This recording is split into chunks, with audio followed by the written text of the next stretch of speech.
where the Kukutni culture and the cultures that branched out of it once flourished, we later find one of the least known and yet the most spectacular civilization of Europe: the Thracians.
Initially called Pelasgians by ancient authors which considered them autochthonous to Europe, the Thracian people was made up of a large number of tribes occupying entire Eastern and Southern Europe, from southwestern Russia to Central Europe and from northern Italy to western Turkey.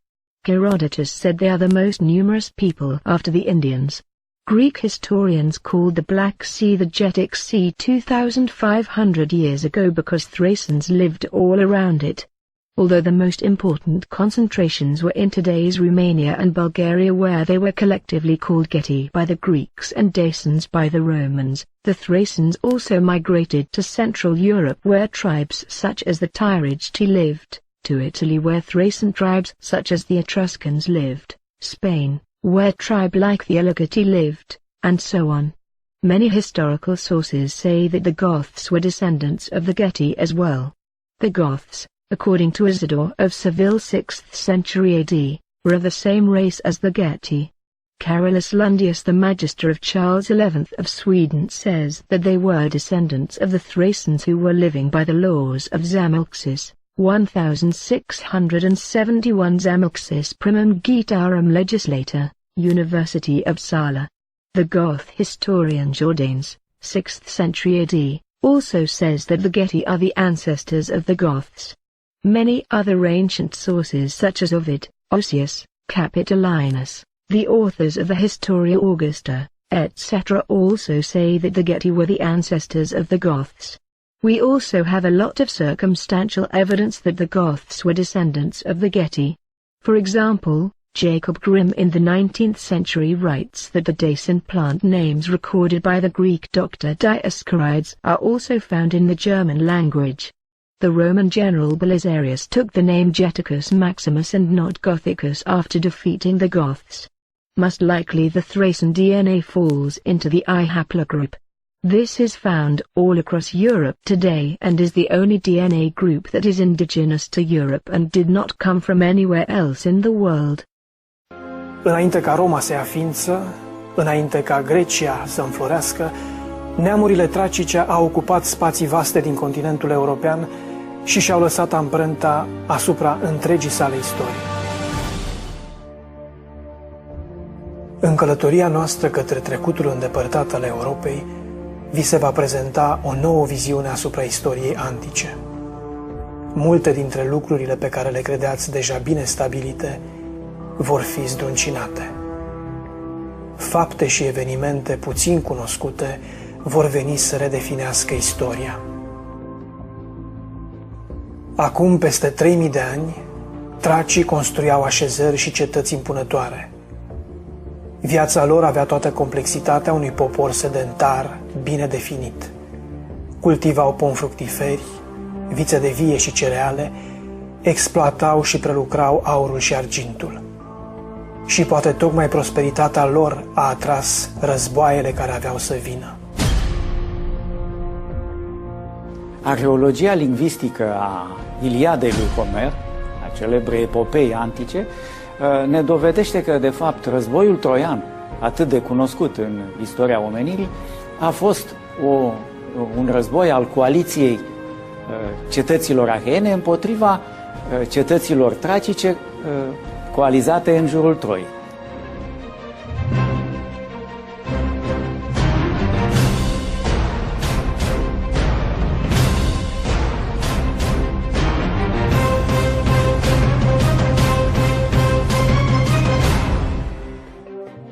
În cântul al doilea din Iliada, Homer ne vorbește foarte clar despre prezența tracilor la Troia ca aliați ai troienilor, un neam care, potrivit surselor antice, pare să fie tot unul de neam tracic.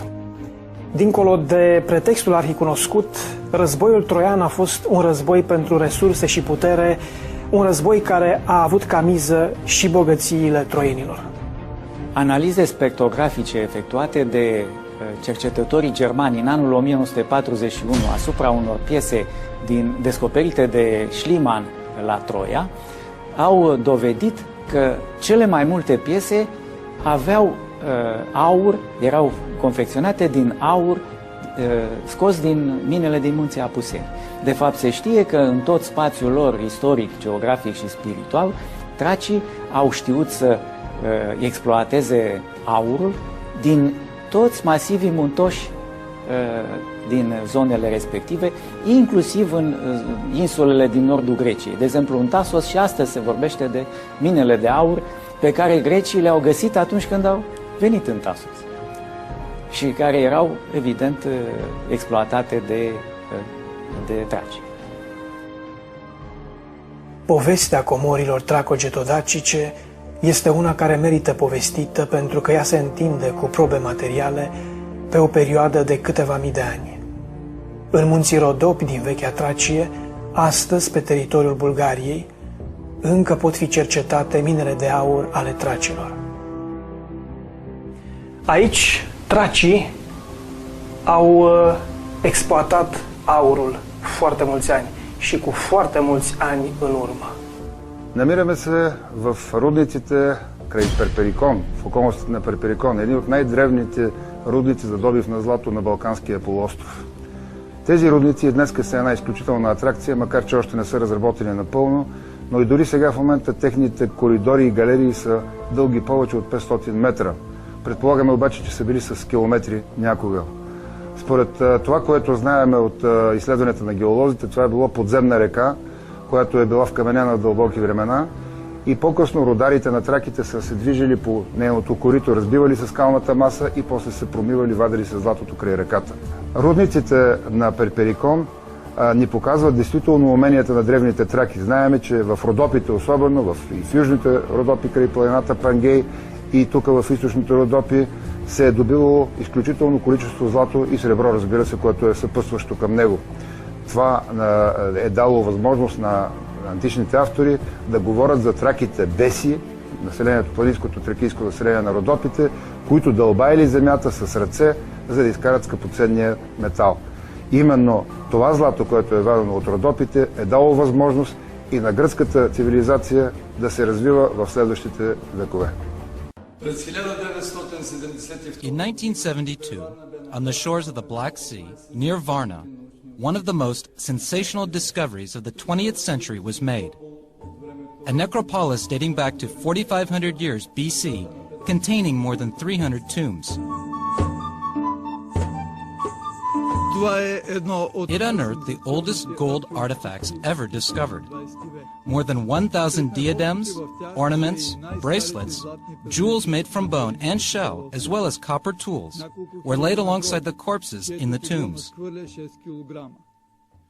Pictograms, a primitive form of writing, and clay vases, which must be admired for their craftsmanship and their decorative detail, were also found. Очите и устата са маркирани с златни пластинки. Some of these tombs did not contain bones. They are symbolic tombs called cenotaphs. In one of them, this clay depiction of a human face was found. We can make out the forehead adorned with a diadem, the ears with rings, the eyes and the mouth depicted by gold plates. It was a society divided into 3 social classes with many nobles, in whose tombs finally where gold objects are found. This discovery also raises questions. What are the origins of this puzzling and fascinating civilization? How did these populations evolve on European territory? How was their everyday life organized? What occurred in this region is fundamental, since this is where agriculture and livestock breeding first came to be, and thus where the first farmers appeared. This is where the passage from a civilization of hunter-gatherers to a civilization of stock breeders and farmers took place, where the first geographically settled villages appeared, and then a little later came the first fortified settlements, war, the beginning of social hierarchy. These phenomena continued to evolve and the populations gradually differentiated from each other. Discovered by chance in 1949, this treasure constitutes one of the most beautiful wine services ever, dating from the 3rd century BC. 9 containers in solid gold for a total weight of more than 6 kilos. The typical Thracian pitcher is called a rhyton. It was used to pour wine. It probably owes its form to the horns which were used to drink from.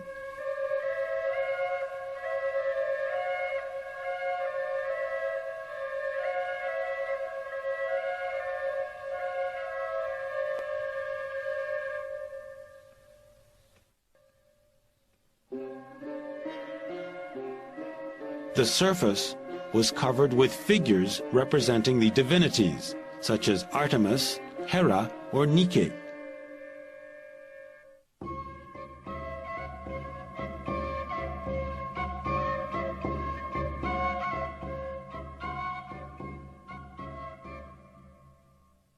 Here we have a drawing of Dionysus, sometimes considered to be of Thracian origin.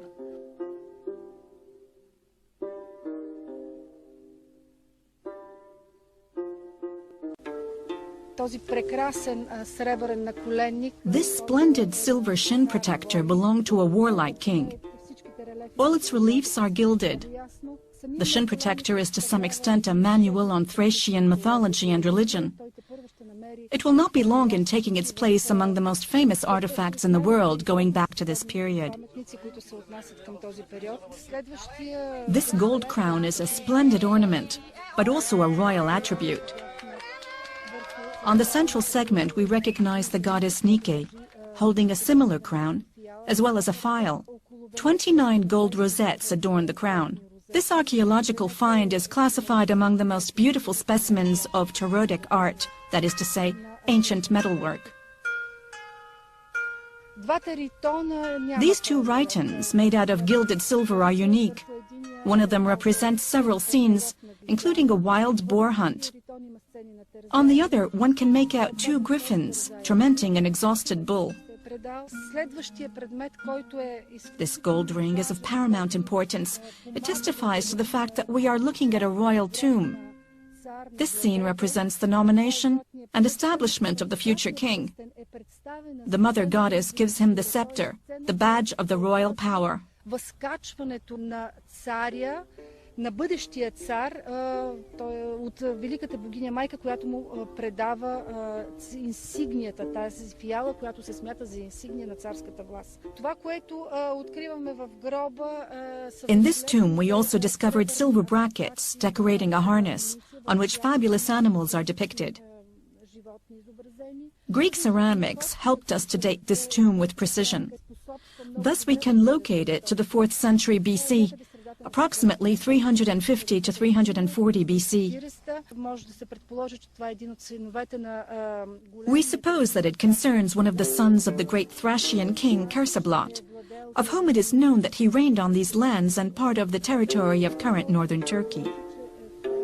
He met his death in a battle against Philip II of Macedonia.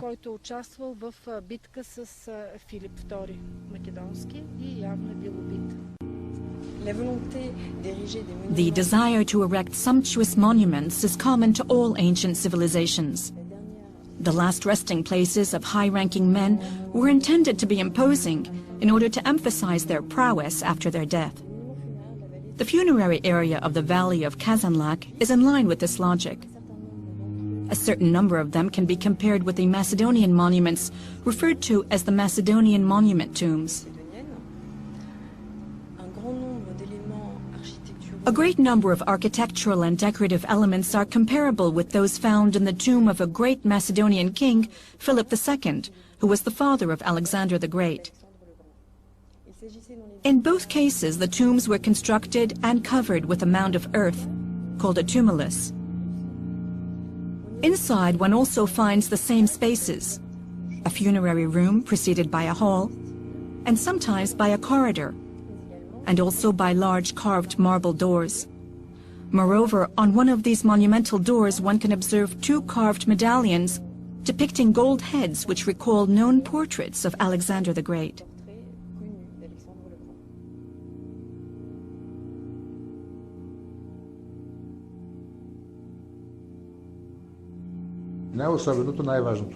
This is where the famous Thracian king Svet III was buried at the end of the 4th or the beginning of the 3rd century BC. This tomb temple is characterized by its imposing dimensions. The 3 rooms are built out of blocks of stone. This construction goes back 2,400 years. Since then, the Balkans has been subject to devastating earthquakes, and yet the stones are not damaged by any cracks.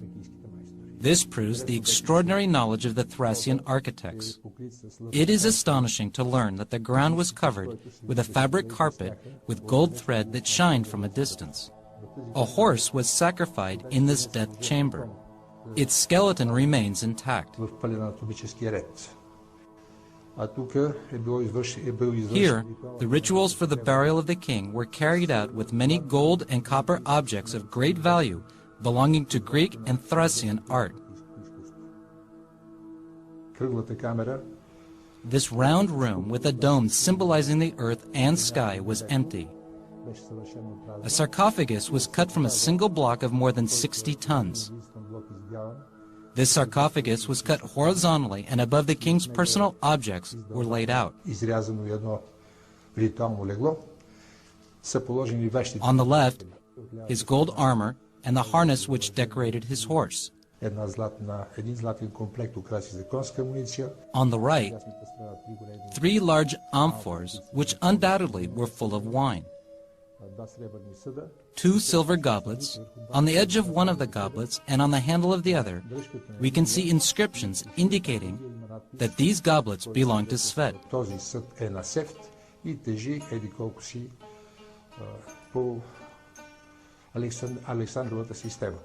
A gold crown was laid out on a ritual table. There was a flagstone on which the Thracian god Zagre was represented, as well as on the crown.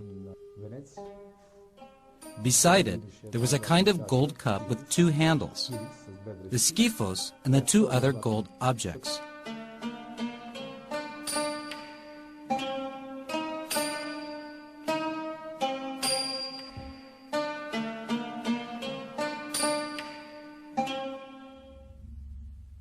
The greatest find in this tomb was a bronze statue representing a man's head. This extraordinary depiction shows a spiritual man with a rich inner life. It is magnificently carved. This head was found 7 meters in front of the temple's facade, which made us realize that our research needed to be continued.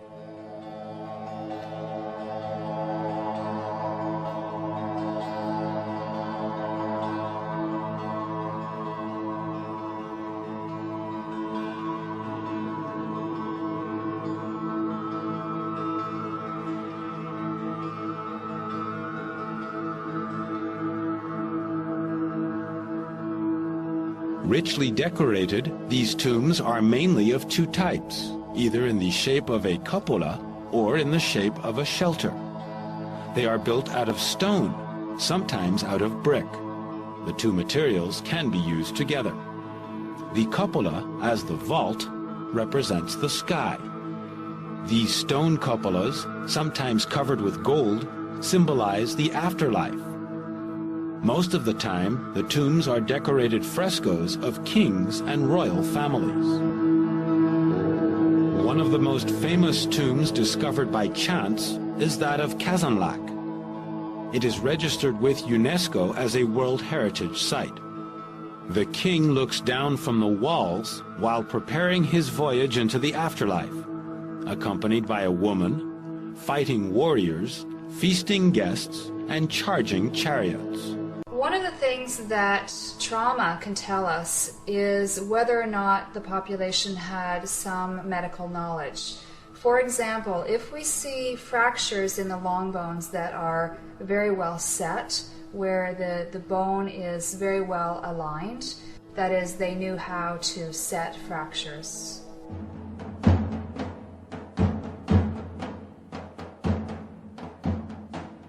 Knowing how to heal wounds proved to be essential because Thrace was a warrior civilization. Several objects discovered in the tombs of the Thracian kings confirm their reputation of being warrior kings, including gold and bronze armor, helmets, weapons, horse decorations, and war chariots. They were constantly making war, summed up by the famous Thracian king Teres as follows: "When I am not at war, I look like my stableman." And while war was not a series of glorious episodes, but rather an almost daily occupation, life followed its peaceful course and had its own heroes, the craftsmen, masons, and architects.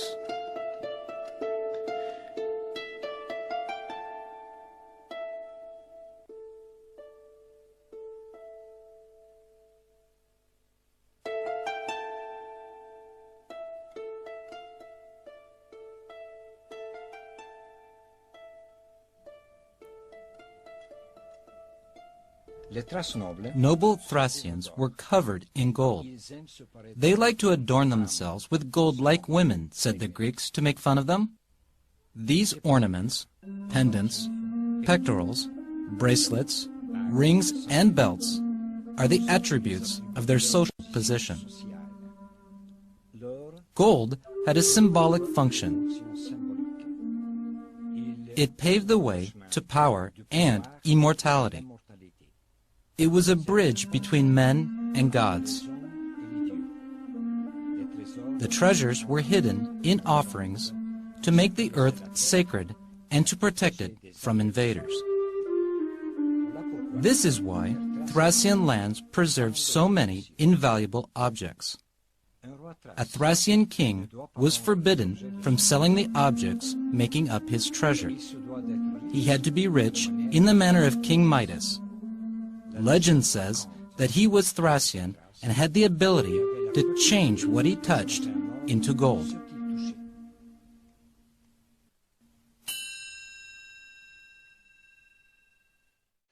În secolul I înainte de Hristos se face cunoscut în spațiul antichității un mare sacerdot dac, Deceneu, despre care Iordanes, în lucrarea Getica, spune că i-a învățat pe daci filozofia, morala, științele fizicii, medicina, astronomia, făcându-i cu mintea superiori celorlalte popoare.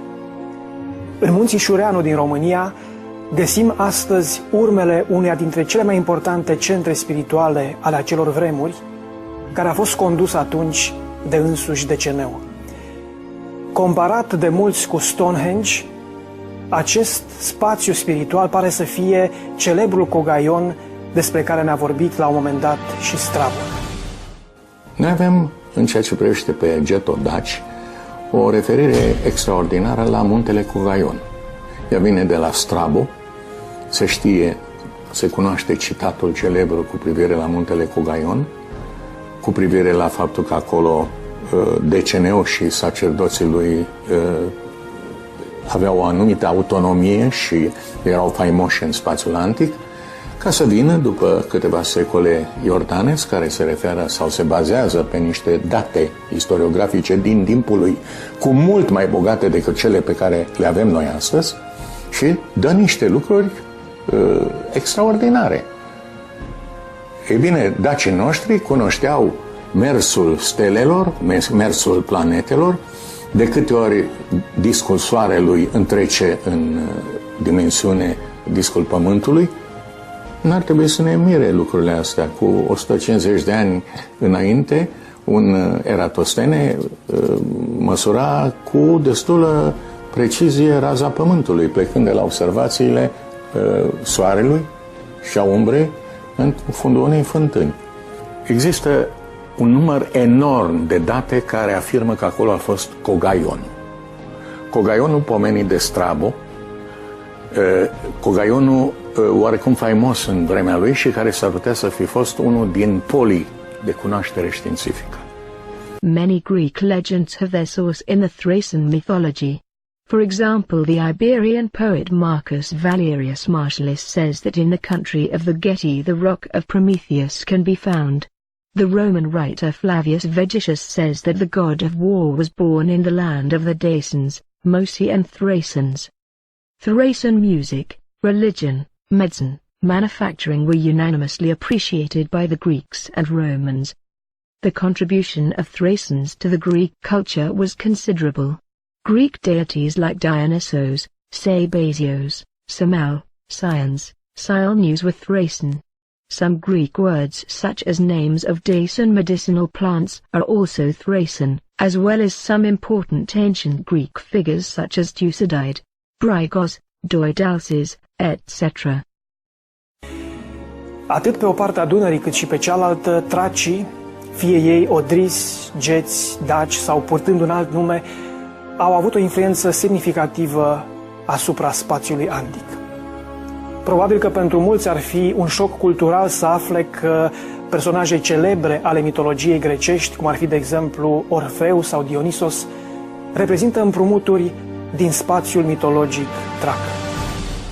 Tracii au jucat un rol deosebit de important în cultura, în perioada eroică sau legendară a istoriei Greciei antice, și grecii au preluat încă din perioada prehomerică și homerică mai multe zeități tracice, atât feminine cât și masculine, din care am putea să amintim cultul zeilor Dionisos, Apollo, Sabasius. Перперикон е място, което всъщност е било населено още преди 7000 години. Още преисторическите хора от камено-медната епоха са имали тук своето светилище. Но именно траките са тези, които го превръщат в едно от най-големите светилища въобще на Балканския полуостров. Според нашите предварителни данни, свещената площ, която обхваща целия район, е повече от 12 квадратни километра. 4 на 3 километра е тази площ, а ние се намираме буквално, бих казал, в центъра на този култ. Какво е представлявал култа от тези времена? Грубо казано ще го кажа, времената на Троянската война. Времето на легендите, описани от Томир. Само ще кажа на зрителите, че тогава именно при Троянската война и двете страни, и гърците, и троянците чакат тракийското вино да дойдат, тракийските герои да дойдат да им помогнат. Тези герои, това вино е идвало именно от тези места. Какво е имало тогава тук? Още не сме изяснили цялата структура, но по принцип целият хълм е бил с олтари. Един от тях е бил главният олтар, за който ние предполагаме, че е бил олтарът на тракийският Дионис. Този олтар е вероятно описаното светилище още от Херодот за прорицалище на траките в Родопите, което било не по-лошо от това на Аполон в Делфи. Според нашите виждания и според това, което знаем от античните автори, на тези места са идвали Александър Велики и Octavian Август, получили тук прорицание за своето бъдеще.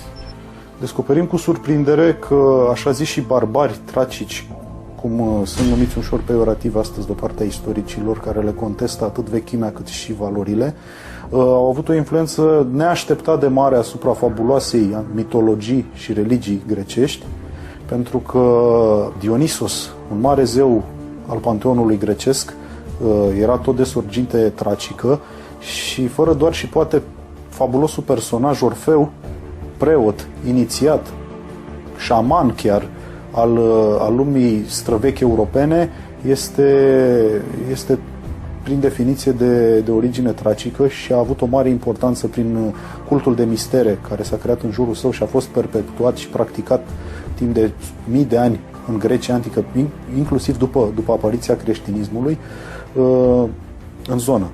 O altă zeitate mare a panteonului grecesc, probabil cea mai respectată după Zeus, era Apollo Hiperboreanul și de asemenea zeița Artemis, care în religiile străvechi tracice sunt considerați gemenii divini.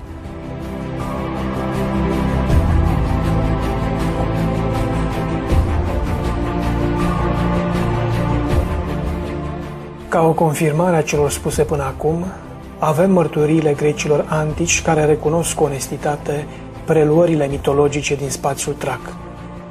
În acest sens, vestitul istoric și geograf grec Strabon ne vorbește în lucrarea sa Geografia despre jertfele aduse la greci în cinstea zeițelor tracice Cotis și Bendis, subliniind în același timp că la traci se află izvorul ceremonialurilor orfice.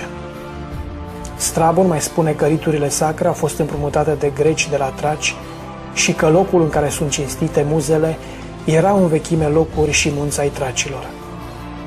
Referindu-se la atenieni, aflăm că aceștia erau dispuși să împrumute ritualurile sacre străine, însușindu-și mai ales obiceiuri trace și frigiene. Iată că privind lucrurile din perspectiva celor spuse până acum, începe să se contureze o altă imagine a relațiilor din lumea antică, o lume în care marea cultură grecească de mai târziu a fost puternic influențată de cea tracică la începuturi, lucru care ne conduce la o concluzie logică. Cel puțin în momentul în care grecii au preluat zeități și tradiții tracice, cultura tracică le-a fost superioară. Orpheus, a central character of Thracian culture, is also a famous healer, the founder of a philosophy, religion preaching the union of nature with the universe.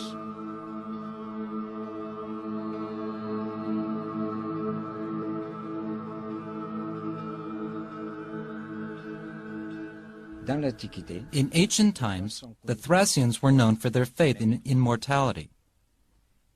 The origin of this belief perhaps lies with the legendary king Zalmaxis. According to mythology, he had a room built underground, in the form of a mound of earth, and then had himself locked inside.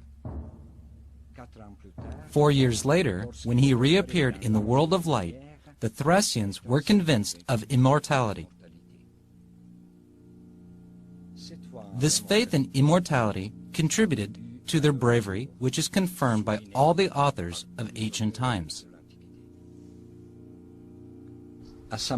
Upon his death, the king was buried, and his tomb itself buried under an enormous mass of earth.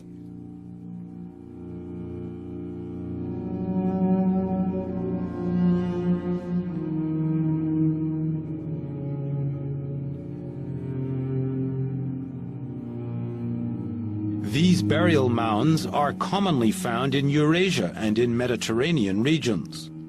They represent a model of the cosmos and symbolize the primitive hill of creation. Are they sanctuaries devoted to the divinity which may conceal sacred rooms? Recently, the Thracian Mission for the Study of Burial Mounds made a series of exceptional discoveries about 80 miles south of Sofia, in an area baptized the Valley of the Thracian Kings. Several of these hills have yielded rich symbols of royal power. ние установяваме, че тракийските могили, големите тракийски могили, са били предварително... We observed that the large burial mounds were built with heaped earth and were used as sacred temples. Inside, the large burial mounds were laid out as temples. Din cei peste 1500 de tumuli care se găsesc în Bulgaria, au fost cercetați aproximativ 150. Ceea ce s-a descoperit în interiorul lor a pus istoria antică a acestor meleaguri într-o cu totul altă lumină. Mormintele regale ale tracilor au fost incluse între timp în patrimoniul UNESCO, devenind obiective turistice de interes mondial. Preocuparea autorităților bulgare pentru cercetarea și conservarea acestor vestigii au permis lumii întregi să descopere un univers tracic care uimește cu adevărat. În mormântul din Kazanlâk, de exemplu, descoperim minunate picturi murale vechi de 2500 de ani, o expresie a apogeului artei tracice. Privind cupola cu cercuri concentrice, unde își găsesc loc scene diverse, plăcut colorate, descoperim universul unei lumi nebănuite.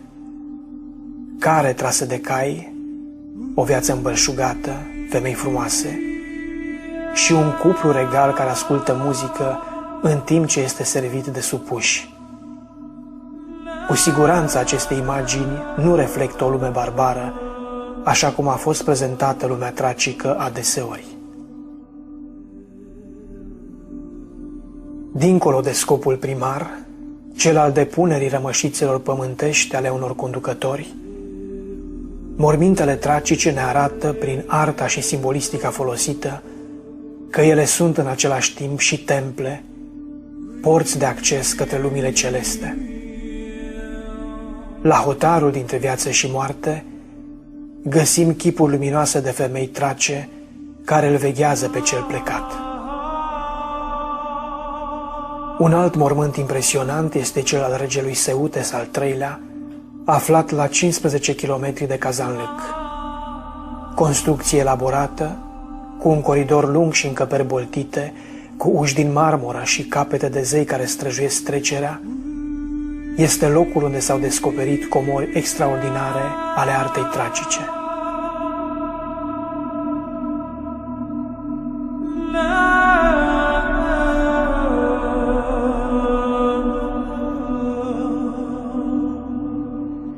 Coroana regelui Seutes, ca și celelalte comori tracice, dovedesc un rafinament artistic extraordinar. Priviți cum arată această capodoperă realizată acum 2500 de ani. Coroana regelui Seutes al III-lea, descoperită în mormântul acestuia din Movila Goliama Cosmatca, este fără îndoială cel mai spectaculos obiect aflat în muzeul din Kazanlâk. Cununa din ramuri, frunze de stejar și ghinde din aur este delicată, dar impunătoare în același timp. O operă extraordinară. Alături de ea, chipul din bronz al regelui Seutes, cu trăsături bine conturate, ne poartă cu gândul într-un trecut încărcat de taine. Contextul care a permis ca toate aceste comori să fie realizate la un asemenea nivel de măestrie și rafinament a fost creat odată cu formarea Marelui Regat al Tracilor Odrisi. În secolul al VI-lea înainte de Hristos, regele Teres reușește să adune neamurile tracice sud-dunărene într-un regat puternic care se întindea din Bulgaria de astăzi până în vecinătatea coloniei grecești Apolonia și până în zona Dobrogei, în România de astăzi, unde geții, un alt neam tracic, acceptă uniunea cu odrisii. Apogeul acestui regat a fost atins în timpul dinastiei Cotizonilor și a regelui Sitalches, în secolul al IV-lea înainte de Hristos. Regatul Odris a continuat să prospere și sub domnia lui Seutes, Cotis și Chersebleptes. În timpul domniei celui din urmă însă, statul Odris este cucerit în anul 341 de Filip al II-lea al Macedoniei, teritoriul tracic devenind una dintre principalele baze de recrutare pentru armatele fiului său, Alexandru Macedon, cel mai mare cuceritor al antichității. Alături de acesta, generalii și armatele tracice au ajuns până departe în Asia. La 300 de ani după aceste evenimente, împăratul roman Claudius invadează regatul Odris și îl desfințează, organizând în partea de sud a Balcanilor o nouă provincie imperială cu numele Tracia. În nordul Balcanilor, Dunărea, fluviul care străbate o bună parte a Europei, pare să fi fost în acele vremuri o barieră naturală capabilă să separe popoare și culturi. În realitate însă, lucrurile nu au stat deloc așa, pentru că neamurile tracice s-au întins cu mult de nordul acesteia. Chiar dacă s-au dezvoltat într-un alt cadru, la distanță de sute sau mii de kilometri, și chiar dacă Dunărea a tăiat spațiul tracic al antichității, a continuat să existe o unitate culturală, spirituală și lingvistică.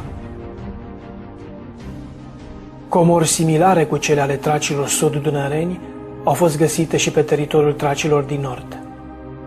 Dacă în Bulgaria se estimează existența peste 1500 de morminte tumulare, în România numărul acestora pare să depășească 5000, imensa lor majoritate nefiind cercetate. Ceea ce puteți vedea acum sunt spectaculoasele movile de la Șona, undeva în centrul țării, în interiorul arcului carpatic. În număr de 8, dintre care 6 sunt grupate în 2 șiruri principale ce formează o misterioasă curte interioară, ele incită curiozitatea tuturor celor care le vizitează. Niciuna dintre aceste movile nu este încă cercetată arheologic. Spre deosebire de Bulgaria, unde interesul autorităților pentru spațiul tracogetic este foarte mare, acesta fiind valorificat atât din punct de vedere științific, cât și din punct de vedere turistic, aici în România, autoritățile nu se arată la fel de interesate de istoria și de potențialul turistic uriaș pe care vestigiile tracogetodacice îl au. Cu toate acestea, au fost descoperite mai multe comori aparținând neamurilor tracice.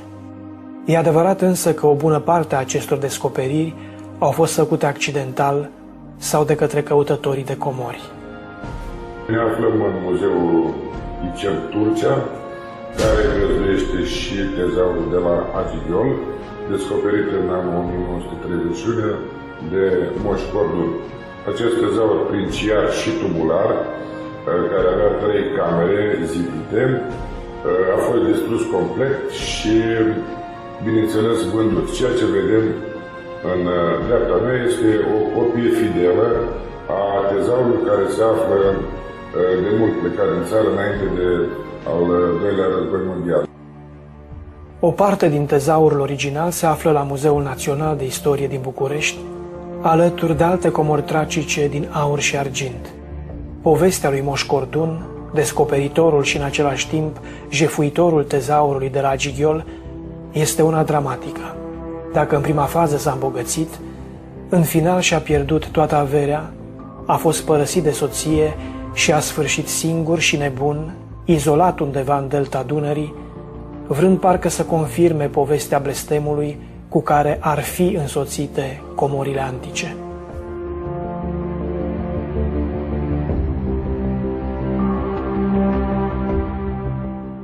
Așa după cum se poate vedea, spațiul tracic nord-dunărean este la rândul lui bogat în tezaure din aur și argint din aceeași perioadă cu cele create în regatul Odris, mai exact secolele 4, 3 și 2 înainte de Hristos. De altfel, unele dintre piesele care se găsesc la Muzeul Național de Istorie din București sunt foarte asemănătoare cu cele aflate în muzeele din Bulgaria, acest lucru demonstrând existența unei culturi unitare pe cele 2 maluri ale fluviului. Chiar dacă multele neamuri tracice nu s-au adunat niciodată sub un singur conducător, situație în care, potrivit lui Herodot, ar fi fost de neînvins, au reușit totuși să păstreze elemente comune de identitate într-o diversitate a specificităților locale, așa cum astăzi descoperim o uriașă diversitate a tradițiilor și porturilor populare românești, unite însă în jurul aceluiași filon spiritual.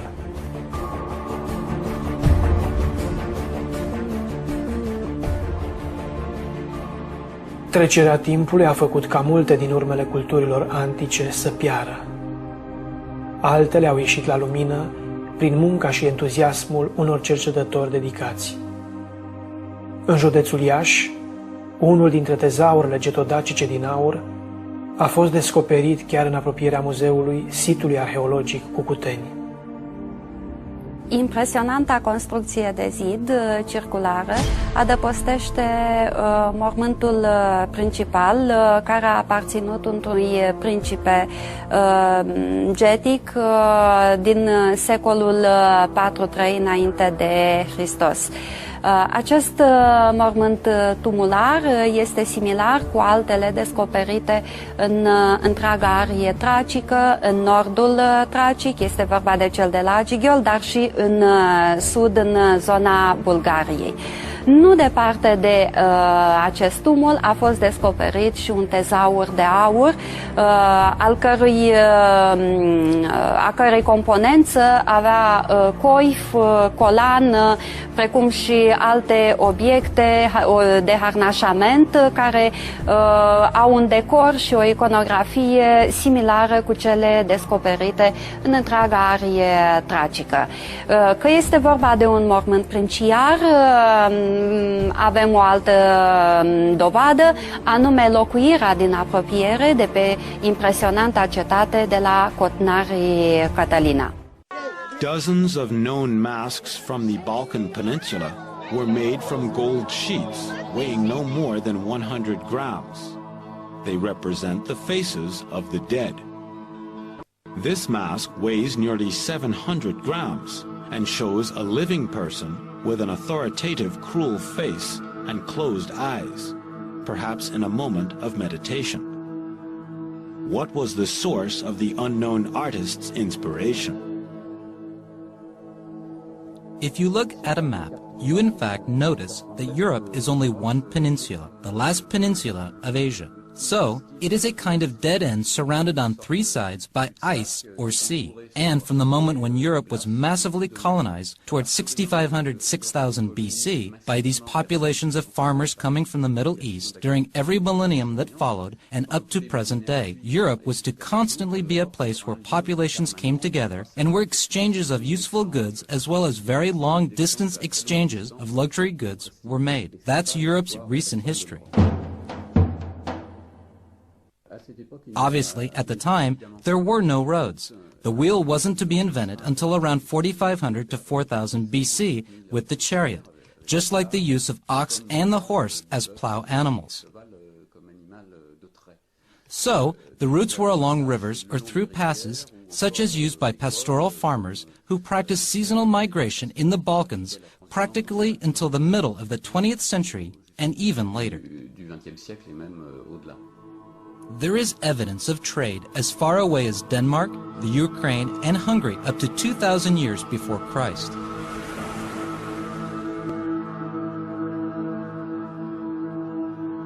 For example, copper bars were imported from Cyprus more than 2,000 kilometers away by Thracian boats.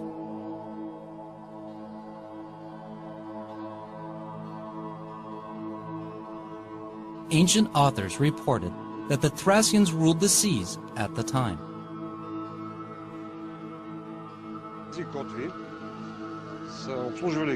These anchors belonged to boats fitted with a mast and a single sail, and of course oars for 15 to 20 men.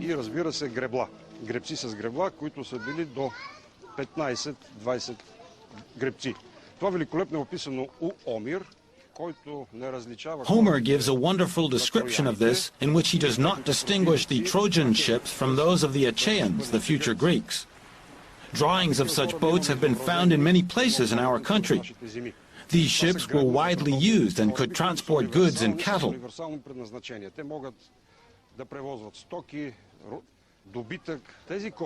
From our coasts, they sailed to Mycenaean Greece, that is to say the Peloponnesus Peninsula, and the large island of Crete. Demosthenes in his speeches says that the quantity of cereals brought to Greece from the Black Sea is larger than all other Greek imports combined, which shows how vital the Thracian economy was for the Greeks. Тези монети представляват The development of these exchanges required the use of currency. From the 4th to the 3rd century BC, the Thracian tribes used drachmas and staters from the Greek island of Thasos. The richest Thracian kings minted their own currency. They minted bronze coins thereafter, intended for the needs of the local population.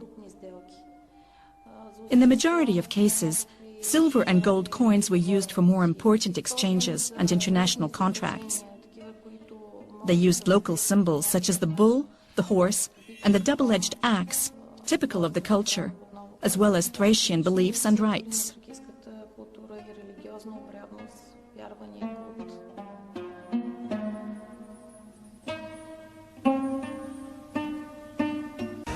Un alt personaj remarcabil se face cunoscut lumii. Este vorba despre regele Getodac Dromihete, care stăpânea atât în sudul cât și în nordul Dunării. La începutul secolului al III-lea înainte de Hristos, regele Dromihete îl învinge de 2 ori pe Lysimach, fost general în armata lui Alexandru Macedon, devenit ulterior rege al Traciei elenistice. Lecția de viață pe care Dromihete i-a dat-o rivalului său s-a păstrat până astăzi. Deși îl făcuse prizonier pe Lysimach împreună cu fiul său și întreaga lui armată, în loc să-i ucidă pe toți, Dromihete i-a invitat la un ospăț în care prizonierii au fost serviți în vase și cupe din aur, în timp ce Dromihete și nobilii săi au mâncat în vase din lut.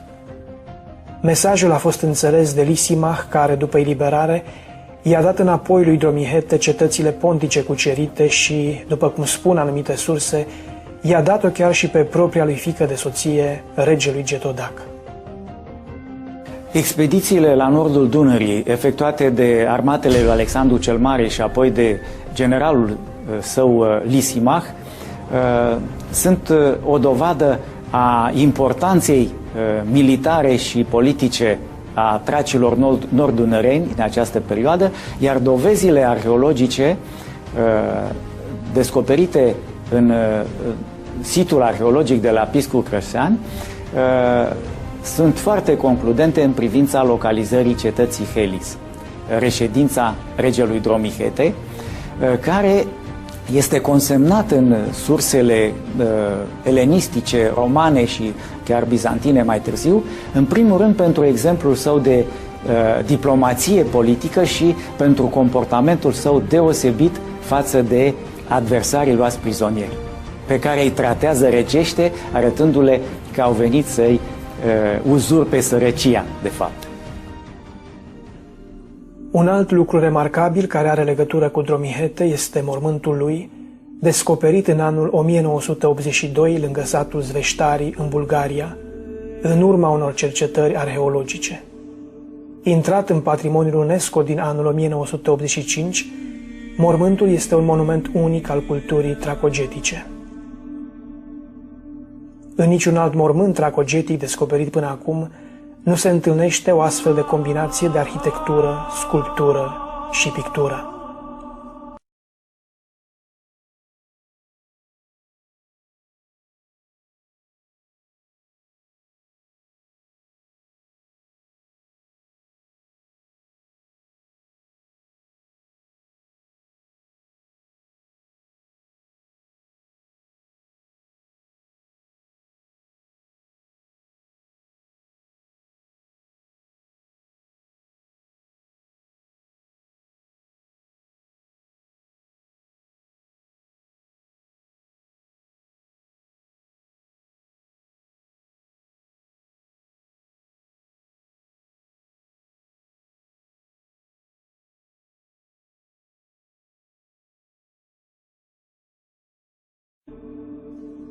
Unul dintre lucrurile foarte interesante pe care le descoperim în mormântul lui Dromihete este simbolul bourului aflat pe frontispiciul mormântului. Este interesant pentru că îl regăsim și în tezaurul princiar tracic de la Cucuteni, Iași, contemporan cu mormântul lui Dromihete. Ceva mai târziu, în Evul Mediu, bourul devine elementul central al stemei Moldovei timp de sute de ani, pentru ca astăzi să-l regăsim pe stema națională a României. The most important Thracian king was the Dacian king Burebista, who for the first time in history united a large part of the Thracian tribes living north and south of the Danube into a single kingdom. The legend says that he gathered the leaders of various tribes together and made them watch a dog fight. In the middle of the fight he threw in a wolf. The dogs stopped fighting and banded together against the wolf. The Greek historian Strabo says about Burebista that he reformed the country and built a kingdom that rivaled Rome. We know for example that Burebista was interfering in the internal affairs of Rome and supported Pompey instead of Caesar. The south part of his kingdom would later be occupied by the Romans, but the Dacians north of the Danube will continuously attack the Roman occupiers until Rome would eventually be forced to pay tribute to the Dacians under King Decebalus. Contemporan cu celebrul gladiator, a fost un alt personaj marcant al antichității, regele Getodac Burebista, care a ajuns să stăpânească și peste locul nașterii lui Spartacus. Deși Herodot a făcut această observație asupra tracilor, vorbind despre traci, apreciindu-i, dar spunând că nu sunt uniți și că dacă ar fi uniți, ar fi de neînvins. Totuși, neamurile traco-getodace aveau multe la număr. Aveau aceeași limbă, aceeași spiritualitate, aveau o viață comună pe un teritoriu vast al Europei antice și era firesc ca în mintea înțelepților și a conducătorilor acestor neamuri să fie prezentă ideea de unitate politică în condițiile în care împotriva lor veneau tot felul de provocări și agresiuni ale unor forțe imperiale sau ale altor vecini doritori să se instaleze ei în această țară. Cel care a pus în operă această operă de unitate, a pus în operă această idee de unitate politică, a fost Marele Rege Burebista. Acest lucru ne este spus de izvoarele antice. Astfel, Strabon, în lucrarea Geografia, consemnează următoarele. Luând în mână cârma neamului său, Burebista a ridicat poporul copleșit de nevoi din pricina nesfârșitelor războaie și atât de mult l-a îndreptat prin anumite deprinderi, viață cumpătată și ascultare de porunci, încât în puțini ani a făurit o mare împărăție și a adus sub stăpânirea geților pe cei mai mulți dintre vecini. Ba chiar și de romani era de temut, deoarece trecea neînfricat Dunărea și prăda Tracia până în Macedonia și Iliria. În urma acestor campanii, Burebista a ajuns să stăpânească tot teritoriul de dincoace și de dincolo de fluviu. Confirmând spusele lui Strabon, o inscripție celebră de la Dianisopolis, Balcicul de astăzi în Bulgaria, ne spune că Burebista a ajuns cel mai mare dintre regii din Tracia. Unificarea politică a neamurilor traco-getodacice realizată de Burebista a fost o reacție la pericolul roman în creștere. De altfel, Burebista s-a implicat în conflictul dintre Cezar și Pompei, cei doi pretendenți la conducerea Romei, promițându-i ajutorul celui de-al doilea. În cele din urmă, Burebista este asasinat în anul 44 înainte de Hristos, în același an cu Cezar. The Thracians would continue to dominate public life throughout antiquity. For example, apart from the well-known example of the Thracian gladiator Spartacus, many Thracians became emperors of Rome, such as Regalianus, Galerius, Maximian, Maximinus Dia, Leo I, Aurelius Valerius Valens, Licinius, Constantine the Great, Constantius III, Marcinus, Justin I, Justinian I, Justin II, Ficus, etc. Today in Eastern Europe we find that in the countries where the Thracian presence was strong the cultures are almost identical. We find the same dances, songs and clothing styles.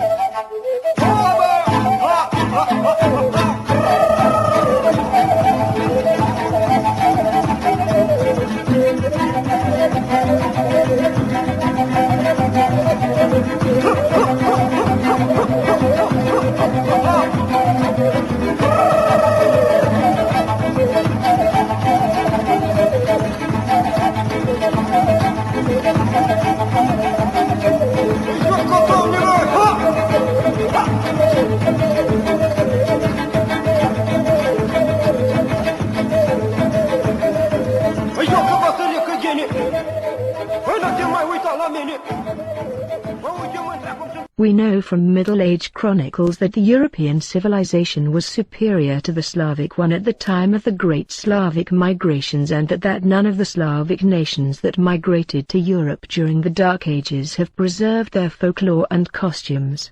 This can be easily shown by contrasting them with what we find in the places where they originally left from, in northern Russia.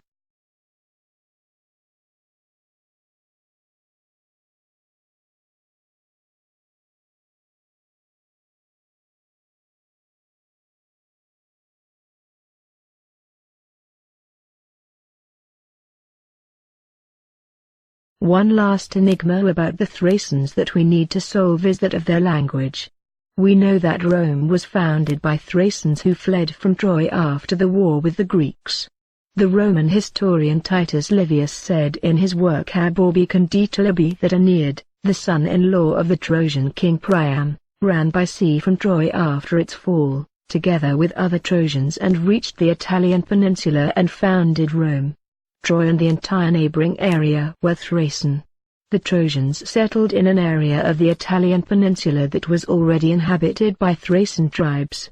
For example, we know that the Etruscans, which formed the basis of the future population of the city of Rome, were Thracian people that migrated from modern Turkey according to Herodotus. Also, Hellanicus of Lesbos and Thucydides talk about the Thracians and the Etruscans as one and the same people, descendants of the Pelasgians, the ancient people that the Greeks would find when they migrated to Europe.